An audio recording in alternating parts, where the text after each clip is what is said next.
one of the things she kept telling me is that we were having a disagreement about epistemology, right? And I kept telling her, no, we're not. And what I mean by that is if we're having like a serious philosophical conversation about my beliefs, we would start with ontology. We'd say, oh, natural law exists. It is real, it exists, it is objective, it is a moral truth, right? Not subjective, not a cultural construct. That would be the ontological claim. Then the epistemological claim would be, well, how do you know what natural law is? How can you know what natural law is? How do you know what life, liberty, and pursuit of happiness are natural rights? How can you know what the definition of liberty is within that context? That's epistemology. What she did is she asked, do you like originalism? I was like, yeah. Like, do you like liberty? And she was like, I was like, yeah. She's like, well, aren't those fundamentally incompatible with having insufficient disdain for Donald Trump? It's like, whoa, okay.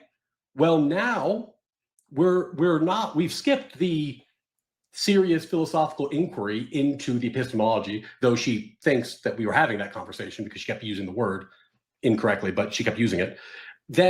And now what we're doing is we're talking about applied politics to a value system that we haven't actually really defined up to this point.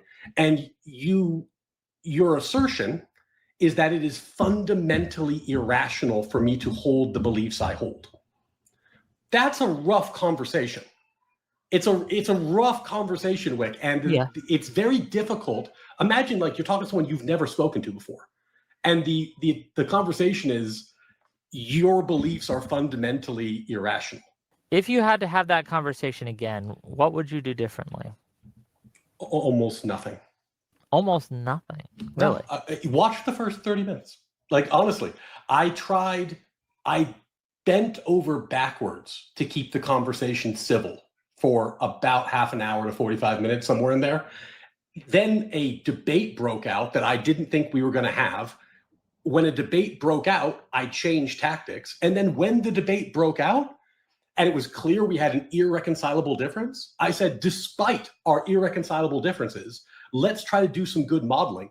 As somebody who occupies like kind of a more moderate position on the right, and she, I think, is a more moderate person on the left, let's find some common ground. Let's find some olive branches. Let's talk about things we can agree on. I segued to that.